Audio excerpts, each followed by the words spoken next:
Hello guys, welcome to our YouTube channel commerce quest. और आज हम लेकर आए 11th की नेक्स्ट वीडियो। देखो, जो हमारी फर्स्ट यूनिट चल रही है इकोनॉमिक्स में, इंट्रोडक्शन टू इकोनॉमिक्स जो हमारी यूनिट चल रही है, उस यूनिट के अंदर मैं आज आपको सबसे इंपॉर्टेंट टॉपिक पढ़ाऊंगा। पूरी यूनिट का जो भी सबसे इंपॉर्टेंट है, पिछले साल तो टॉपिक कट कर दिया था, लेकिन इस साल ये टॉपिक हमारे सिलेबस में है। टॉपिक का नाम है प्रोडक्शन पॉसिबिलिटी कर्व। ठीक है, प्रोडक्शन पॉसिबिलिटी कर्व है टॉपिक का नाम। ध्यान से समझना इसका मतलब क्या है। प्रोडक्शन पॉसिबिलिटी कर्व या प्रोडक्शन पॉसिबिलिटी फ्रंटेनियर, ठीक है, दोनों बातें एक ही हैं। प्रोडक्शन पॉसिबिलिटी कर्व या प्रोडक्शन पॉसिबिलिटी फ्रंटेनियर। एक minute,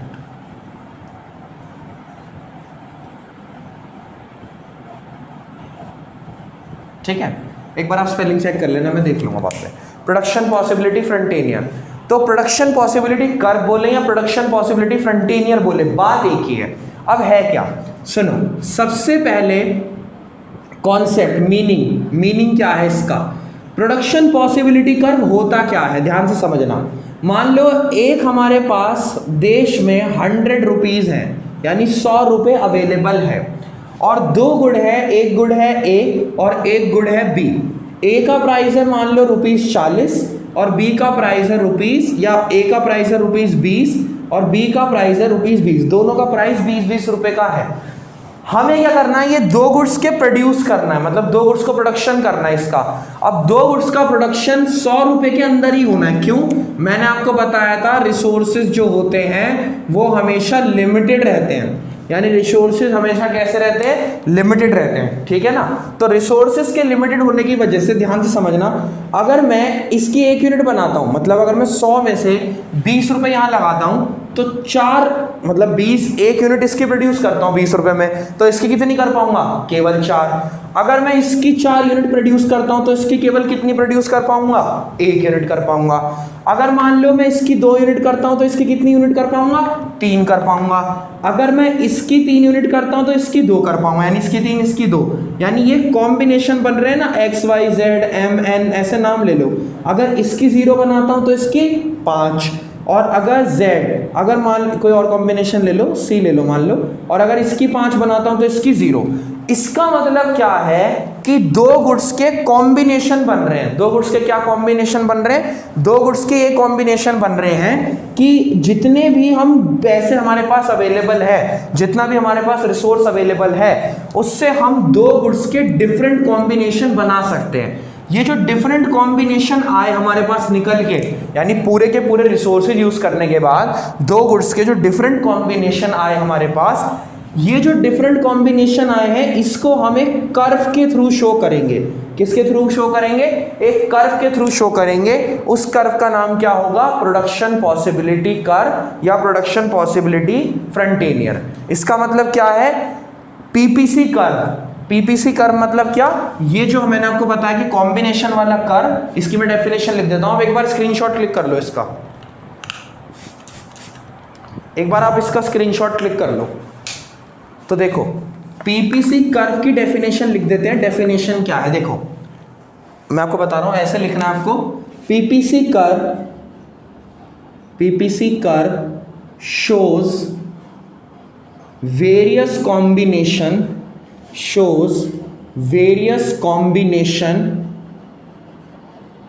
of two goods that a economy can produce, economy मतलब देश, that a economy can produce with a fuller and efficient use of resources. मतलब क्या, पूरे रिसोर्सेज यूज करने के बाद दो गुड्स के जो भी कॉम्बिनेशन बन सकते हैं, पूरे रिसोर्सेज का यूज करने के बाद उसको जो कर्व शो करेगा वो होगा आपका पीपीसी कर्व। ऐसे बनता है पीपीसी कर्व, कुछ इस तरीके से कॉनकेव होकर। ये बनता है पीपीसी कर्व, यानी कॉनकेव टू ओरिजिन रहता है। ये आपकी वाई एक्सिस होती है, ये आपकी एक्स एक्सिस होती है, ये आपका ओरिजिन होता है। तो कॉनकेव होता है, कॉनकेव इसकी शेप है, आपने 10th में भी देखा होगा कॉनकेव शेप कैसी होती है, कॉन्वेक्स कैसी होती है, तो एक कॉनकेव शेप है। तो पीपीसी कर्व शो करता है वेरियस कॉम्बिनेशन दो गुड्स के, जो कि हम पूरे रिसोर्सेज का यूज करने के बाद क्या नाम है प्रोड्यूस करेंगे और उसको कर्व के थ्रू शो करेंगे, तो वो पीपीसी कर्व हो जाएगा। ठीक है, आप एक बार स्क्रीनशॉट क्लिक करो, मैं इसको रब कर देता हूं। यहां पर आपको अजम्पशंस, पीपीसी का आधा कॉन्सेप्ट खत्म कर देंगे। यहां पर कुछ अजम्पशंस हैं। अजम्पशंस मतलब क्या, पीपीसी कर्व बनाते वक्त आपको कुछ अजम्पशंस का ध्यान रखना है कि अजम्पशंस क्या है। सबसे पहली, only 2 goods are produce, only कितने गुड्स प्रोड्यूस होंगे, केवल 2। ये जो कर्व है ना, ये जो डेपिक्ट करता है, डेपिक्ट मतलब शो करता है, ये केवल 2 गुड्स के कॉम्बिनेशन को शो करेगा। तो ये पहली अजम्पशन है कि ओनली हमारे पास कितने होने चाहिए, 2 गुड्स होने चाहिए। Number 2, Fuller and efficient use of resources. इसका मतलब क्या है, हमें रिसोर्सेज का फुल एंड एफिशिएंट यूज करना है। फुलर एंड एफिशिएंट यूज का मतलब क्या है, जितने भी रिसोर्सेज अवेलेबल हैं सबका पूरी तरीके से यूज करना है। ऐसा नहीं है कि जैसे मैंने आपको कहा था 100 रुपए है या 100 रिसोर्स है तो आपने क्या नाम है सपोज करो 20 वेस्ट कर दिया, आप कह रहे हो 80 में प्रोड्यूस होगा, ऐसा नहीं है। 100 के 100 रिसोर्सेज का पूरा यूज करना है, अच्छे तरीके से यूज करना है। थर्ड जो है वो आपको बताना है टेक्नोलॉजी कांस्टेंट रहे। क्या बताना है आपको कि टेक्नोलॉजी कांस्टेंट रहे। टेक्नोलॉजी हमेशा कांस्टेंट रहनी चाहिए। क्यों? क्योंकि टेक्नोलॉजी से ना आगे चल के पीपीसी में चेंज आएगा। ये मैं आपको बताऊंगा कि एक तो टेक्नोलॉजी कांस्टेंट रहनी चाहिए और एक क्या नाम है आपका रिसोर्सेज कांस्टेंट रहने चाहिए। रिसोर्सेज भी आपके कांस्टेंट ही रहने चाहिए। रिसोर्सेज का कांस्टेंट रहना भी बहुत ज्यादा जरूरी है। तो एक तो 2 ही गुड्स बन रहे हैं, पहली अजम्पशन। अजम्पशन का मतलब है इन बातों का ध्यान रखना पड़ेगा। ओनली 2 गुड्स बन रहे हैं, रिसोर्स पूरी तरीके से यूज हो रहे हैं और टेक्नोलॉजी और रिसोर्स दोनों ही क्या है, कांस्टेंट है। ठीक है, क्या है हमारे, कांस्टेंट है, मतलब इनमें चेंज नहीं आना चाहिए। इन दोनों में चेंज आएगा तो पीपीसी में भी चेंज आएगा। क्लियर है? आप एक बार स्क्रीनशॉट क्लिक कर लो। ठीक है, मैं इसको रब कर देता हूं।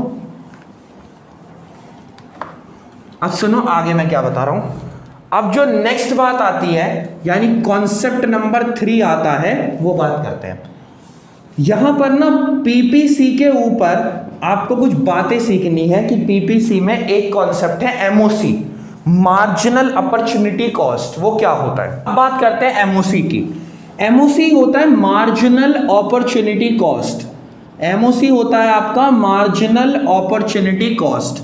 अब एक बात समझो, मार्जिनल अपॉर्चुनिटी कॉस्ट समझने से पहले आपको 2 वर्ड अलग अलग समझने, एक तो मार्जिनल और एक समझना आपको अपॉर्चुनिटी कॉस्ट।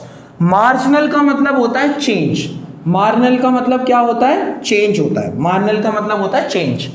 और अपॉर्चुनिटी कॉस्ट का मतलब होता है value of next best alternative.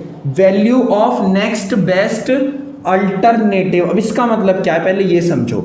मान लो मेरे पास 2 गुड हैं, एक गुड है एक्स गुड और एक गुड है मेरे पास वाई गुड। एक्स और वाई 2 गुड हैं।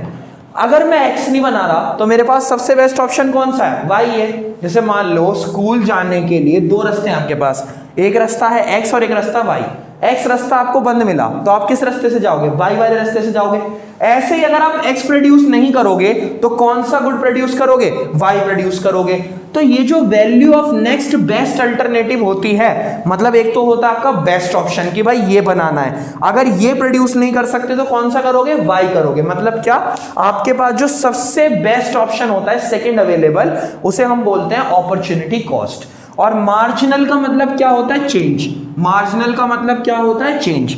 तो अपॉर्चुनिटी कॉस्ट का मतलब है value of next best alternative और मार्जिनल का मतलब है चेंज। अब देखो होगा क्या, हम एक टेबल बनाएंगे जिससे हम सीखेंगे कि अगर हम x की यूनिट छोड़ते हैं तो y को एडिशनल बनाते हैं। मतलब क्या, रिसोर्स लिमिटेड है, अगर x के रिसोर्सेस कम करेंगे तभी तो y को प्रोड्यूस करेंगे ना। तो ये एमओसी निकलेगी कैसे और होगा कैसे, वो हमें सीखना। आप स्क्रीनशॉट क्लिक कर लो इसका एक। ठीक है, देखो होगा कैसे, मैं बताता हूँ आपको। आपको इसके लिए टेबल बनानी पड़ेगी, वो टेबल सीखनी है कैसे बनती है। देखो ये आपको 4 बॉक्स रखने हैं ऐसे करके, अलग अलग 4 अलग अलग आपने बॉक्स रखे।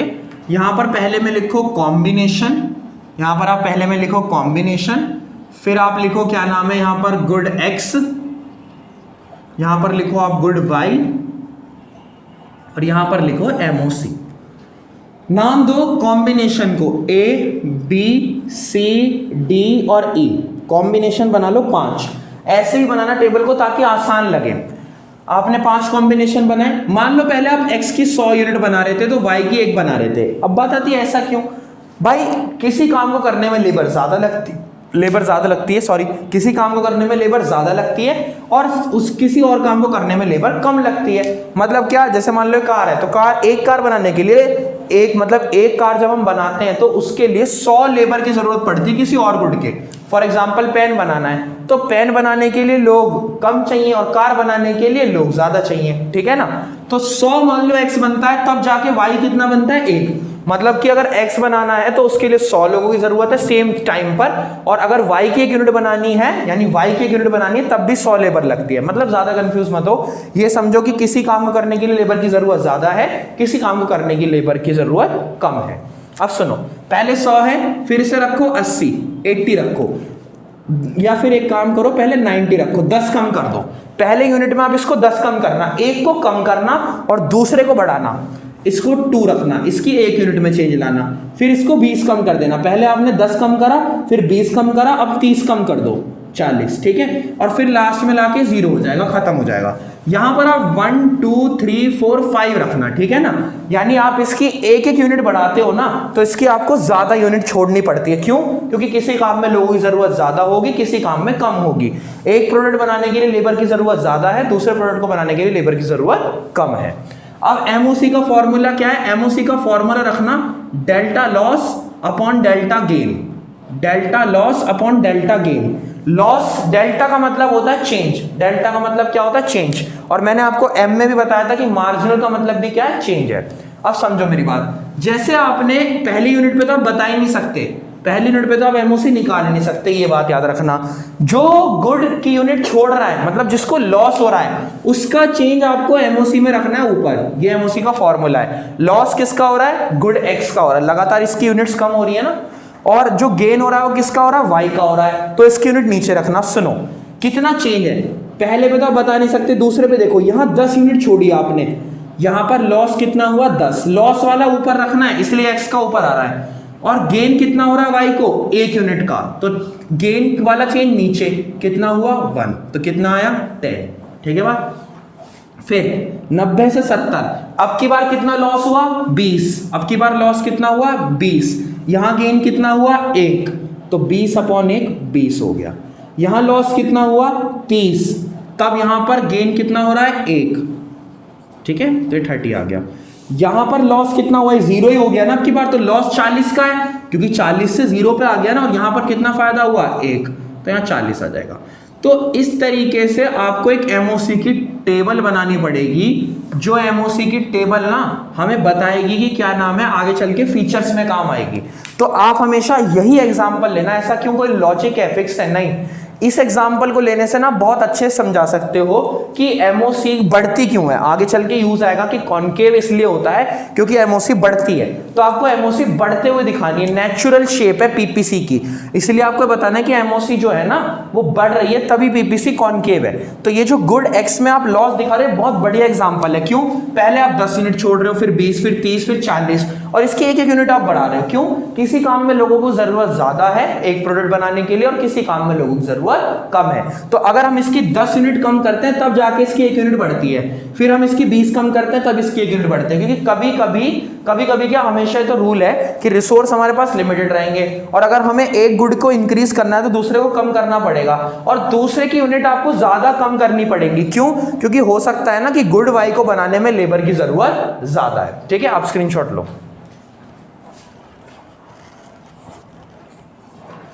ठीक है गाइस, तो इसे कंप्लीट करो। नेक्स्ट वीडियो के अंदर जो पीपीसी है वो खत्म हो जाएगा, और जो आपका चैप्टर है वो भी एंड हो जाएगा। Thank you so much.